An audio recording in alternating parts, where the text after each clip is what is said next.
परिचय। सुमित और उसकी मां खिड़की पर खड़े होकर बाहर की ओर देख रहे हैं। मौसम सुहाना लग रहा है और मौसम की पहली वर्षा होने की संभावना है। अचानक वर्षा शुरू हो गई। सुमित अपनी मां से बाहर जाने और बारिश का आनंद उठाने की आज्ञा मांगता है, परंतु उसकी मां ने उसे बारिश में बाहर जाने की आज्ञा नहीं दी। उन्होंने कहा कि पहली वर्षा अम्लीय वर्षा हो सकती है और अम्लीय वर्षा हमारे लिए नुकसानदायक होती है। सुमित को उस विषय में कोई भी जानकारी नहीं थी और उसने उनसे पूछा, अम्लीय वर्षा क्या होती है? उन्होंने उत्तर दिया कि वातावरण में बहुत से प्रदूषित कण जैसे कार्बन, सल्फर और नाइट्रोजन आदि मौजूद रहते हैं। ये कण पानी की बूंदों के साथ अपचयोपचय अभिक्रियाएं करते हैं और उन्हें अम्लीय वर्षा में परिवर्तित कर देते हैं। विद्यार्थियों, अपचयोपचय अभिक्रियाएं हमारे चारों ओर हैं। ईंधन का जलना, भोजन का पचना, जैव पदार्थों का सड़ना अपचयोपचय अभिक्रियाओं के कुछ उदाहरण हैं। आज हम अपचयोपचय अभिक्रियाओं के विषय में और अधिक चर्चा करेंगे। उद्देश्य। इस पाठ के अंत तक आप निम्न करने में सक्षम हो जाएंगे। अपचयोपचय अभिक्रियाओं को परिभाषित करना, अपचयोपचय अभिक्रियाओं के उत्कृष्ट विचारों से परिचित होना, ऑक्सीकरण तथा अपचयन अभिक्रियाओं के आणविक विचारों को समझना, ऑक्सीकरण तथा अपचयन की समकालिक घटनाओं को जानना, ऑक्सीकरण संख्या की गणना करना, ऑक्सीकरण संख्या के आधार पर ऑक्सीकरण और अपचयन को परिभाषित करना, अपचयोपचय अभिक्रियाओं के प्रकारों को समझना, आयन इलेक्ट्रॉन पद्धति और ऑक्सीकरण संख्या पद्धति द्वारा संतुलन करना, अपचयोपचय अभिक्रियाओं और इलेक्ट्रोड विधि का विश्लेषण करना और विद्युत रासायनिक सेलों को परिभाषित करना। परिभाषा। हमारे प्रतिदिन के जीवन में हम लोहे में जंग लगना, कपड़ों का रंग फीका पड़ना, ज्वलनशील तत्वों जैसे कि भोजन पकाने वाली गैस, लकड़ी, कोयला इत्यादि का जलना जैसी विभिन्न प्रक्रियाओं को होते देखते हैं। ये सभी क्रियाएं विशिष्ट प्रकार की रासायनिक अभिक्रियाओं के वर्ग के अंतर्गत आती हैं, जिसे अपचयन, ऑक्सीकरण या अपचयोपचय अभिक्रियाएं कहते हैं। अपचयोपचय अभिक्रियाओं के चिर प्रतिष्ठित विचार। ऑक्सीकरण, ये ऑक्सीजन अथवा ऋण विद्युतीय तत्व का समावेश या हाइड्रोजन अथवा धन विद्युतीय तत्व के निष्कासन की एक प्रक्रिया होती है। अपचयन, यह हाइड्रोजन अथवा किसी धन विद्युतीय तत्व के समावेश या ऑक्सीजन अथवा ऋण विद्युतीय तत्व के निष्कासन की एक प्रक्रिया होती है। आइए अपचयोपचय अभिक्रियाओं को बेहतर ढंग से समझने के लिए कुछ उदाहरण देखते हैं। पीबीओ और कार्बन की अभिक्रियाएं। यहाँ लेड ऑक्साइड में से ऑक्सीजन निष्कासित हो जाती है और कार्बन में समावेशित हो जाती है। इस प्रकार पीबीओ अपचयित हो जाता है, जबकि सी ऑक्सीकृत होता है। H2S और Cl2 की अभिक्रियाएं। यहाँ हाइड्रोजन सल्फाइड में से हाइड्रोजन निष्कासित हो जाती है और क्लोरीन में समावेशित हो जाती है। इस प्रकार H2S का ऑक्सीकरण होता है और Cl2 का अपचयन होता है। ऑक्सीकरण और अपचयोपचय अभिक्रियाओं की इलेक्ट्रॉनिक संकल्पना। इलेक्ट्रॉनों की एक स्पीशीज से दूसरे में स्थानांतरित होने के फलस्वरूप विद्युत रासायनिक अभिक्रियाएं घटित होती हैं। एक उदाहरण पर विचार करें। यदि मैग्नीशियम को ऑक्सीजन में चलाया जाए तो ये ऑक्सीकृत होकर मैग्नीशियम ऑक्साइड देता है। मैग्नीशियम ऑक्साइड के बनने में मैग्नीशियम परमाणु से 2 इलेक्ट्रॉन ऑक्सीजन परमाणु पर स्थानांतरित होते हैं। ऑक्सीकरण वह प्रक्रिया है जिसमें एक परमाणु या परमाणुओं का समूह एक या अधिक इलेक्ट्रॉनों को खोकर रासायनिक अभिक्रियाओं में भाग लेते हैं। इलेक्ट्रॉनों का निष्कासन होने पर स्पीशीज के धनात्मक आवेश में वृद्धि या ऋणात्मक आवेश में कमी हो जाती है। वे स्पीशीज जिनमें अभिक्रियाओं के दौरान इलेक्ट्रॉनों का निष्कासन होता है उन्हें अपचायक कर्मक कहते हैं।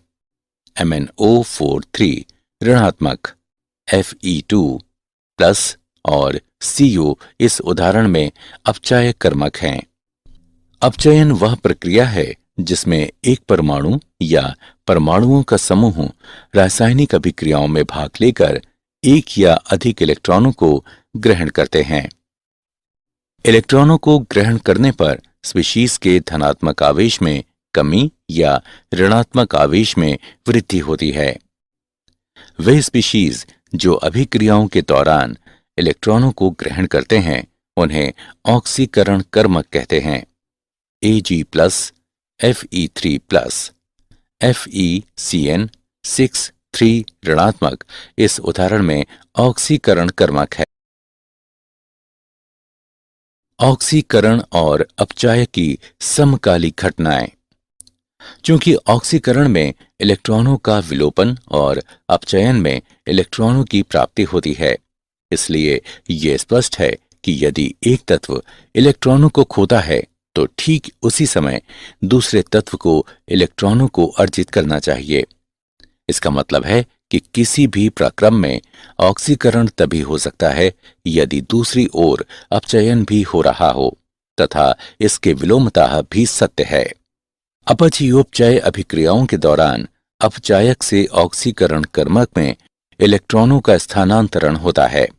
इस अभिक्रिया में जिंक परमाणु इलेक्ट्रॉनों को खोते हैं और जिंक आयनों में ऑक्सीकृत हो जाते हैं, जबकि क्यूप्रिक आयन इलेक्ट्रॉनों को अर्जित करते हैं और कॉपर परमाणुओं में अपचयित हो जाते हैं।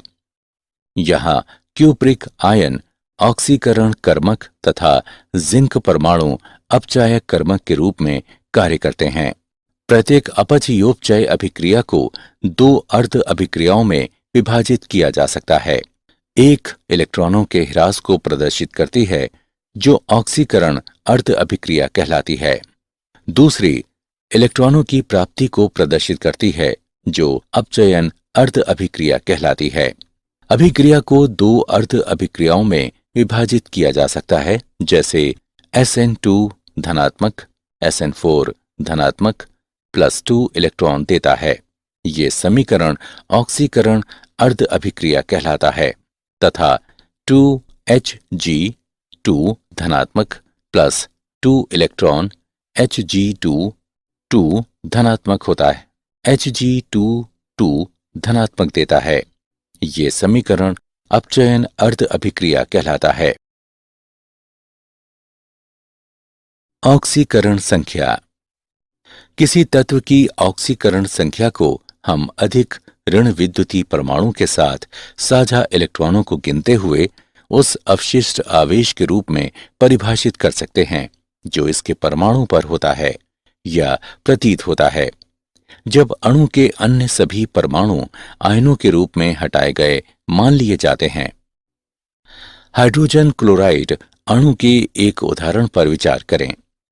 क्लोरीन हाइड्रोजन की तुलना में अधिक ऋण विद्युतीय हैं, इसलिए साझा युग्म को क्लोरीन परमाणु पर गिना जाता है। क्लोरीन एक अतिरिक्त इलेक्ट्रॉन प्राप्त करता है और एक इकाई ऋणावेश अर्जित करता है, अतः क्लोरीन की ऑक्सीकरण संख्या 1 है। दूसरी ओर हाइड्रोजन परमाणु में इलेक्ट्रॉन के बिना इकाई धनावेश होता है, इसलिए हाइड्रोजन क्लोराइड में हाइड्रोजन की ऑक्सीकरण संख्या +1 होती है। परमाणु में ऑक्सीकरण संख्या निर्धारित करने के सामान्य नियम।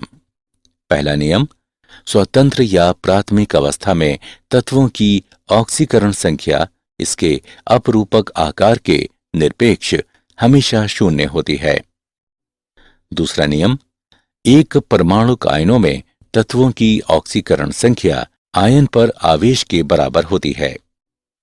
तीसरा नियम, फ्लोरीन की ऑक्सीकरण संख्या इसके सभी यौगिकों में हमेशा ऋण 1 ही होती है।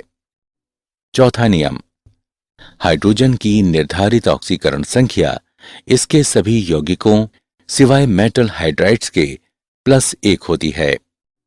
मेटल हाइड्राइड्स में हाइड्रोजन की ऑक्सीकरण संख्या -1 होती है।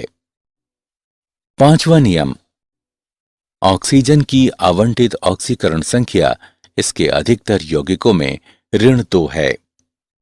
छठा नियम, बहुपरमाणविक आयन में इसके सभी परमाणुओं की ऑक्सीकरण संख्याओं का योग आयन पर आवेश के बराबर होता है।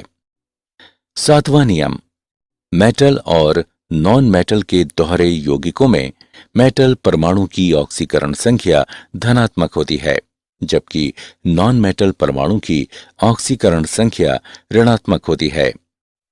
आठवां नियम, नॉन मेटल्स के दोहरे यौगिकों में अधिक ऋण विद्युतीय परमाणु की ऋणात्मक ऑक्सीकरण संख्या, जबकि कम ऋण विद्युतीय परमाणु की धनात्मक ऑक्सीकरण संख्या होती है।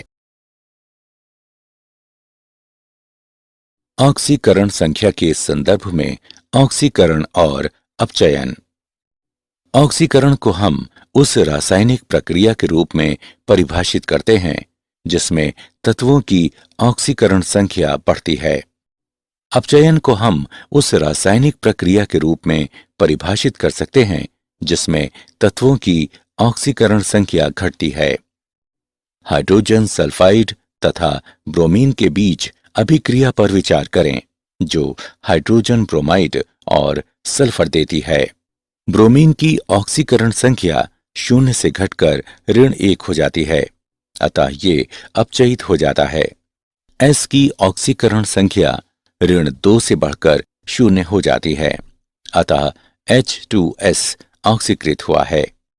ऑक्सीकारक कर्मक ऐसा पदार्थ होता है जिसके एक या अधिक तत्वों की ऑक्सीकरण संख्या में घटोत्तरी होती है।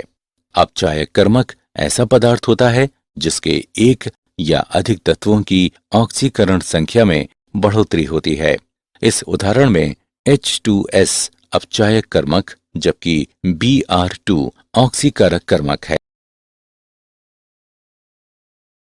अपचयोपचय अभिक्रियाओं के प्रकार। योग अभिक्रियाएं।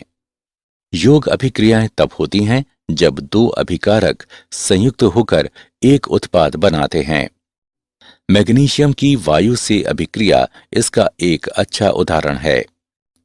अपघटन अभिक्रियाएं। अपघटन अभिक्रियाएं तब होती हैं जब एक अभिकारक विखंडित होकर 2 उत्पाद बनाता है।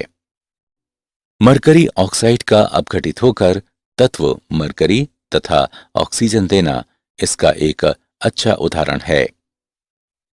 विस्थापन अभिक्रियाएं। विस्थापन अभिक्रियाएं तब होती हैं जब एक तत्व किसी रासायनिक अभिक्रिया के दौरान किसी यौगिक से अन्य तत्व को विस्थापित कर देता है। सोडियम की जल से अभिक्रिया इसका एक अच्छा उदाहरण है। असमानुपातन अभिक्रियाएं। ऐसी अभिक्रियाएं जिनमें एक ही स्पीशीज ऑक्सीकृत तथा अपचयित होता है, अर्थात एक ही स्पीशीज अपनी निम्नतर ऑक्सीकरण अवस्था तथा उच्चतर ऑक्सीकरण अवस्था में बदल जाता है, वे असमानुपातन अभिक्रियाएं कहलाती हैं।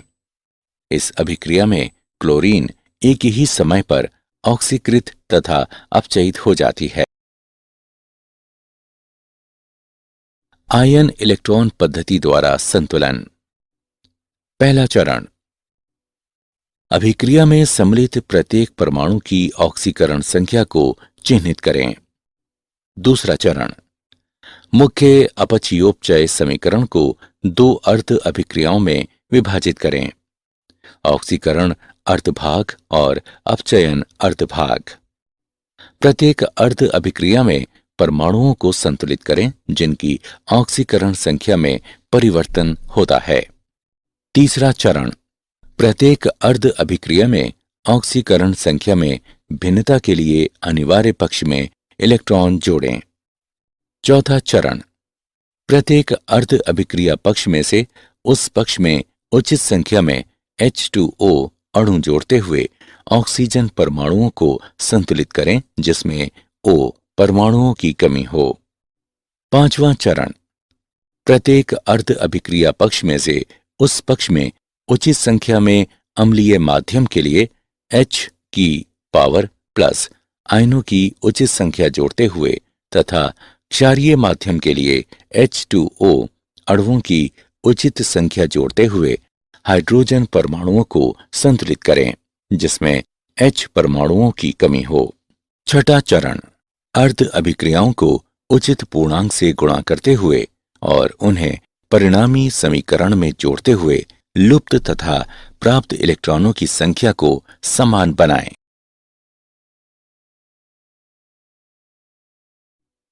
ऑक्सीकरण संख्या पद्धति द्वारा संतुलन। चरण 1, सबसे पहले ये तय करें कि अभिक्रिया अपचयोपचय अभिक्रिया है कि नहीं। अपचयोपचय अभिक्रिया में कम से कम एक परमाणु की ऑक्सीकरण संख्या परिवर्तित होगी।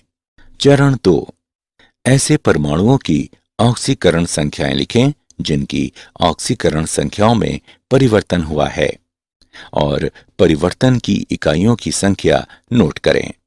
चरण 3, ऑक्सीकारक तथा अपचायक के अणुओं का अनुपात, अपचायक की ऑक्सीकरण संख्या में परिवर्तन तथा ऑक्सीकारक की ऑक्सीकरण संख्या में परिवर्तन के समान निर्धारित होना चाहिए। यदि अनुपात सरल नहीं है तो इसे सरल बनाएं। चरण 4, उपरोक्त अनुपात से समीकरण के बाएं पक्ष पर ऑक्सीकारक तथा अपचायक अणुओं के गुणांक निश्चित करें और इससे समीकरण के दाएं पक्ष पर उत्पाद अणुओं के गुणांक निर्धारित करें। उदाहरण, आइए समीकरण के संतुलन का एक उदाहरण देखते हैं। ऑक्सीकरण संख्या का प्रयोग करते हुए दिए गए समीकरण को संतुलित करें। आइए समाधान देखते हैं।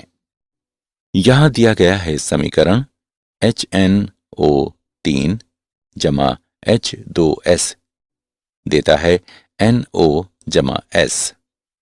चरण 1, पहले हम N तथा S के लिए ऑक्सीकरण संख्या निर्धारित करेंगे। चरण 2, अब HNO3 के गुणांक को 2 से तथा H2S को 3 से गुणा करेंगे। चरण 3, अब हम दाएं पक्ष में 4H2O जोड़ते हुए O को संतुलित करेंगे। H परमाणु पहले से ही संतुलित है, इसलिए संतुलित समीकरण निम्न होगा।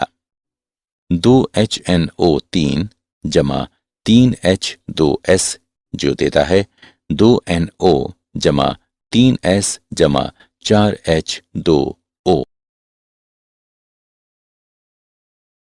अपचयोपचय अभिक्रियाएं और इलेक्ट्रोड प्रक्रम। वह अपचयोपचक अभिक्रिया जिसमें ऑक्सीकरण और अपचायन एक ही पात्र में होते हैं प्रत्यक्ष अपचयोपचय अभिक्रिया कहलाती है। इस प्रकार की अभिक्रियाओं में इलेक्ट्रॉनों का अपचायक कर्मक से ऑक्सीकरण कर्मक में स्थानांतरण बहुत कम दूरी में होता है। उदाहरण के लिए, यदि एक बीकर में कॉपर सल्फेट के घोल को लेकर उसमें जिंक रॉड को डुबाया जाता है तो एक स्वतः अभिक्रिया होती है और निम्नलिखित प्रेक्षण देखे जाते हैं। जिंक की छड़ घुलना शुरू हो जाती है और इसका द्रव्यमान धीरे धीरे घटने लगता है। CuSO4 विलयन का नीला रंग धीरे धीरे हल्का होता जाता है। बीकर के तले में कॉपर का लाल भूरा पातन जमा हो जाता है। अभिक्रिया होने के साथ ऊष्मा निकलती है। विलयन वैद्युत उदासीन बना रहता है और अभिक्रिया अनंत समय तक नहीं चलती बल्कि कुछ समय बाद रुक जाती है। विद्युत रासायनिक सेल। एक विद्युत रासायनिक सेल वह युक्ति है जिसमें रासायनिक ऊर्जा विद्युत ऊर्जा में परिवर्तित हो जाती है। इन्हें उत्प्रेरक सेल या वोल्टीय सेल भी कहते हैं। आइए जिंक तथा CuSO4 विलयन के बीच अपचयोपचय अभिक्रिया पर विचार करें। Zn तथा CuSO4 विलयन को पृथक पात्रों में लिया जाता है। जिंक की छड़ को ZnSO4 विलयन में इस प्रकार डुबोया जाता है कि Zn तथा Zn2+ जिंक की छड़ को ZnSO4 विलयन में इस प्रकार डुबोया जाता है कि Zn तथा Zn2+ अंतरा पृष्ठ पर संपर्क में आए। कॉपर की छड़ को CuSO4 विलयन में इस प्रकार डुबोया जाता है कि Cu और इसके ऑक्सीकृत रूप Cu2+ आयनों के बीच संपर्क बने। वह व्यवस्था जिसमें अंतरा पृष्ठ पर पदार्थ के ऑक्सीकृत तथा अपचयित रूप के बीच संपर्क होता है, अपचयोपचय युग्म कहलाती है। धातु की दोनों छड़ें इलेक्ट्रोडों की भांति कार्य करती हैं और एक गैल्वेनोमीटर के माध्यम से एक चालक तार द्वारा जुड़ी रहती हैं। दोनों विलयनों को लवण सेतु कहलाने वाली उल्टी यू आकार की नली से जोड़ा जाता है। यू आकार की नली को किसी विद्युत अपघट्य के जलीय विलयन से भरा जाता है। जिस इलेक्ट्रोड पर ऑक्सीकरण होता है वह एनोड तथा जिस पर अपचयन होता है वह कैथोड कहलाती है। वैद्युत रासायनिक सेल में लवण सेतु दो अत्यंत महत्वपूर्ण कार्य संपन्न करता है। यह परिपथ पूरा करते हुए धारा का प्रवाह निर्मित करता है। यह वैद्युत उदासीनता बनाए रखता है। क्या आप जानते हैं? धातुओं का संक्षारण एक प्राकृतिक रूप से होने वाली अपचयोपचय अभिक्रिया है। इलेक्ट्रॉन प्राप्त करने वाले परमाणु की संयोजकता घट जाती है जिससे ये अपचयित हो जाता है और ऑक्सीकारक कर्मक कहलाता है। इलेक्ट्रॉन खोने वाले परमाणु की ऑक्सीकरण संख्या बढ़ जाती है जिससे ये ऑक्सीकृत हो जाता है और अपचायक कर्मक कहलाता है। गैल्वेनिक सेल में अपचयोपचय अभिक्रिया स्वतः प्रावर्तित अभिक्रिया होती है। इस कारण से गैल्वेनिक सेलों को सामान्य बैटरियों के रूप में उपयोग किया जाता है। सारांश। आइए हमने जो कुछ सीखा है उसे संक्षेप में दोहराएं। ऑक्सीकरण ऑक्सीजन अथवा ऋण विद्युतीय तत्व का समावेश या हाइड्रोजन अथवा धन विद्युतीय तत्व के निष्कासन की एक प्रक्रिया होती है। अपचयन हाइड्रोजन अथवा किसी धन विद्युतीय तत्व के समावेश या ऑक्सीजन अथवा ऋण विद्युतीय तत्व के निष्कासन की एक प्रक्रिया होती है। वे स्पीशीज जिनसे अभिक्रियाओं के दौरान इलेक्ट्रॉनों का निष्कासन होता है उन्हें अपचायक कर्मक कहते हैं। वे स्पीशीज जो अभिक्रियाओं के दौरान इलेक्ट्रॉनों को ग्रहण करते हैं उन्हें ऑक्सीकरण कर्मक कहते हैं। अपचयोपचय अभिक्रियाओं के दौरान अपचायक से ऑक्सीकरण कर्मक में इलेक्ट्रॉनों का स्थानांतरण होता है। किसी तत्व की ऑक्सीकरण संख्या को हम अधिक ऋण विद्युतीय परमाणु के साथ साझा इलेक्ट्रॉनों को गिनते हुए उस अवशिष्ट आवेश के रूप में परिभाषित कर सकते हैं जो इसके परमाणु पर होता है या प्रतीत होता है। जब अणु के अन्य सभी परमाणु आयनों के रूप में हटाए गए मान लिए जाते हैं। अपघटन अभिक्रियाएं तब होती हैं जब एक अभिकारक विखंडित होकर दो उत्पाद बनाता है। विस्थापन अभिक्रियाएं तब होती हैं जब एक तत्व किसी रासायनिक अभिक्रिया के दौरान किसी यौगिक से अन्य तत्व को विस्थापित कर देता है। विद्युत रासायनिक सेल वह युक्ति है जिसमें रासायनिक ऊर्जा विद्युत ऊर्जा में परिवर्तित हो जाती है।